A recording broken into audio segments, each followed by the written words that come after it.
Pusat Kementerian Keuangan menemukan kelebihan dana tunjangan profesionalitas guru sebesar 23,3 triliun rupiah atau hampir 3 kali lipat anggaran pendapatan daerah Provinsi Banten yang kurang dari 9 triliun.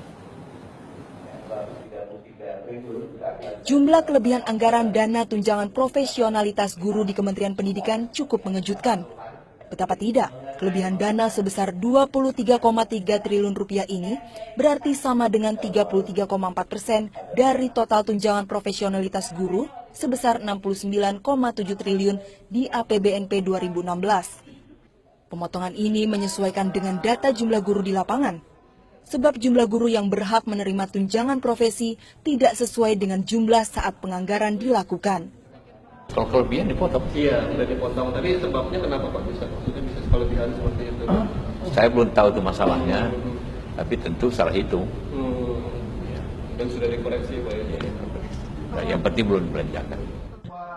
Salah hitung anggaran dalam jumlah besar ini kemudian memunculkan pertanyaan tentang karut-marutnya proses perencanaan anggaran di Kementerian dan DPR. Bukan tidak mungkin, hal serupa juga terjadi dan bahkan sudah menjadi praktek umum yang berlaku sejak lama di berbagai kementerian. Yang menjadi pertanyaan sebenarnya siapa yang menghitung ini?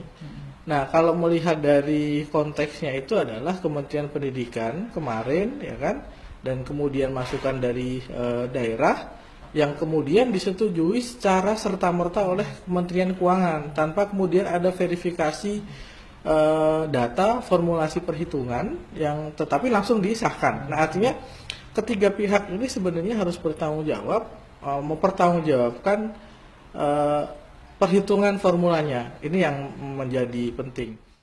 Meski demikian, pemotongan kelebihan anggaran ini dipastikan tidak akan berdampak pada tunjangan profesionalitas bagi guru-guru yang berhak. Sebenarnya keputusan dari Menteri Keuangan sudah tepat.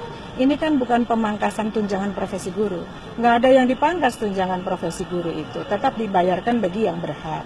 Yang dipangkas adalah kelebihan dalam perencanaan anggaran, di mana yang disebut oleh Ibu Menteri atau yang lain sebagai over budget.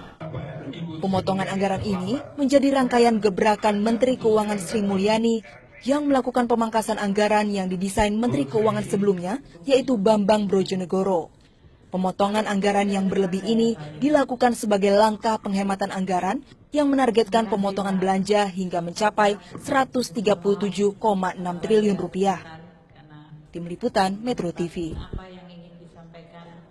Menteri Keuangan Sri Mulyani menemukan adanya kelebihan anggaran pada tunjangan profesi guru dalam APBN Perubahan 2016. Mengapa hal ini bisa terjadi? Kita simak pemaparan dari Egit Hapsari. Egit, silahkan. Kita akan melihat terlebih dahulu seperti apa profesi guru dan tunjangan apa saja yang diterima oleh seorang guru tiap bulannya. Nah, selama 1 bulan, seorang guru selain mendapatkan gaji pokok juga mendapatkan tunjangan profesi yang besarnya senilai dengan gaji pokok itu sendiri. Namun ternyata tunjangan profesi ini ada sempat kesalahan penghitungan dalam APBN Perubahan 2016. Kita akan telusuri di mana letak kesalahan penghitungan ini. Awalnya Kementerian Pendidikan dan Kebudayaan menganggarkan tunjangan profesi guru dalam APBN Perubahan 2016 sebesar 69,7 triliun rupiah. Namun ternyata ada kelebihan anggaran dalam APBN Perubahan 2016 ini sebesar 23,3 triliun rupiah dan ini merupakan jumlah yang cukup fantastis, padahal tunjangan yang benar dan yang dipakai pada realitanya hanya sebesar 46,6 triliun rupiah. Nah, sekarang kita akan telusuri seberapa banyak guru yang telah mengantongi sertifikasi di Indonesia.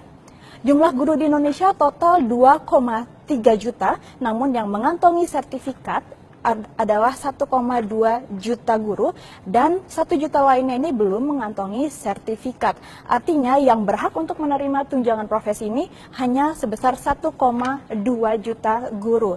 Nah, menemukan adanya indikasi kesalahan anggaran ini, Kementerian Keuangan memutuskan untuk memangkas anggaran sebesar 23,4 triliun rupiah pada APBN perubahan 2016. Semangat ini kita temukan dalam Menteri Keuangan yang baru, Sri Mulyani. Selain untuk mencocokkan anggaran dengan realita jumlah guru yang ada di Indonesia, ini merupakan semangat dari pemerintah Joko Widodo untuk memangkas anggaran atau menghemat transfer ke daerah sebesar 70,1 triliun rupiah.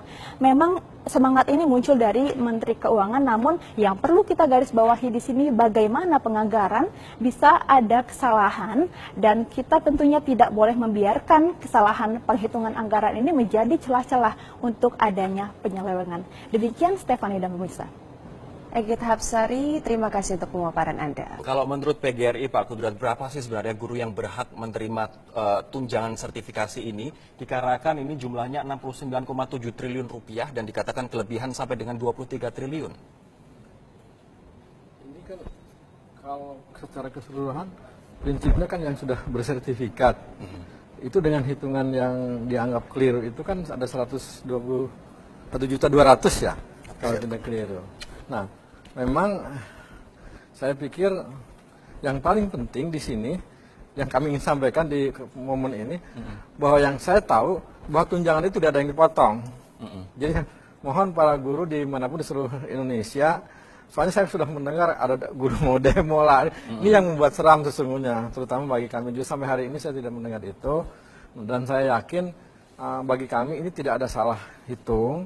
Yang betul waktu anggaran diusulkan, memang banyak guru yang sudah berhenti, mutasi tidak profesi lagi, terus yang pensiun dan sebagainya. Dan kepentingan kami justru tolong segera diisi, tolong segera diangkat gitu. Ini artinya ada guru yang pensiun, ada guru yang mutasi sehingga tidak menjadi PNS betul, lagi, tapi tetap datanya ada. Ya, terutama yang guru yang diangkat tahun 70 kan berhenti banyak tuh, rombongan tahun zamannya Pak siapa. Nah itu kan berhenti rame-rame tuh. Gimana ya, saya ada melihat dari angle yang lain ya. Bagi guru sesungguhnya telat dibayar itu udah biasa. Udah tanpa ada salah hitung aja telat bayar ya Pak ya. Itu masalah salah hitung kan itu manajemen di sana lah. Manajemen bapak-bapak di keuangan, di Dikbud, mungkin di tapi yang bagi kami ini concern, marilah kita berpikir bagaimana menyederhanakan pembayaran kepada guru. Itu aja. Apa masalahnya sekarang yang tidak karena sederhana? sering gini. Mungkin persyaratan untuk pembayaran dikurangin atau lebih disederhanakan, semua orang paham. Kadang-kadang memang saya sudah mendengar bahwa banyak dana itu mengendap di daerah. Sampai pada 2 bulan yang lalu waktu kami berkumpul dengan beberapa teman dari ormas keagamaan yang sangat kuat atau ormas besar keagamaan, tolong PGRI ikut ngawasin dana transfer pendidikan kan sangat besar. Wah, saya bilang PGRI bukan bidang. Yang mengendap ini sisanya atau justru malah yang belum disalurkan, Pak? Nah, itu dua-duanya bisa terjadi dua-duanya. Tapi kami kan, karena bukan bidang kami untuk nyelidikin, ya kami tidak terlalu ini. Yang penting concern bagi kami, mari kita berpikir menyederhanakan pembayaran. Mari kita sama-sama, kami ingin usul sebagai PGRI, menyederhanakan pembayaran, memperbaiki pendataan bersama-sama dengan Fitra, dengan kami gitu ya. Kemudian mari kita usahakan, kami sudah menggunakan sudah 6 tahun itu, kalau bisa nempel di gaji. Jadi mungkin kalau sudah nempel di gaji, tidak akan terjadi begini lagi. Yang ketiga, sebentar, sistem keuangan pembayaran itu tolong disederhanakan antara keuangan dan performance itu lebih dipahami semua orang sehingga mempermudah guru lah. Paling kami itu aja concernnya. Saya akan ke Pak Kudrat. Ini banyak masyarakat yang mempertanyakan sebenarnya tunjangan profesi ini adalah besarannya 1 kali gaji yang diterima oleh guru. Jadi guru setiap bulannya menerima 2 kali gaji, tunjangan dan juga gaji pokok. Fungsi dari tunjangan itu apakah untuk meningkatkan kesejahteraan atau meningkatkan kompetensi, Pak? Intinya pokoknya dari awalnya untuk kesejahteraan. Nah, tapi banyak guru yang sudah kreatif, sudah akhirnya secara tidak langsung misalnya sekolah lagi S2 dibelikan alat gadget untuk supaya tidak ketinggalan sama murid, itu banyak. Tidak ada amanat khusus bahwa tunjangan ini untuk meningkatkan kualitas. Nggak ada, setahu saya nggak ada. Berarti yang dibelikan mobil, motor, rumah adalah hak dari guru. Sah secara hukum.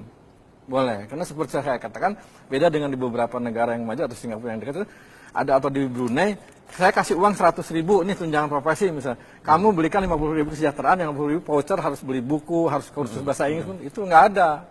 Jadi kan memang awalnya nawaitunya memang saya terima kasih kepada pemerintah untuk kesejahteraan guru supaya guru tidak terlalu ekonominya. Pak Nur, ini jutaan guru di Indonesia, datanya yang sudah tersertifikasi 1,2 juta guru mempertanyakan apa dampak dari penghapusan 23,3 triliun ini terhadap tunjangan profesi mereka.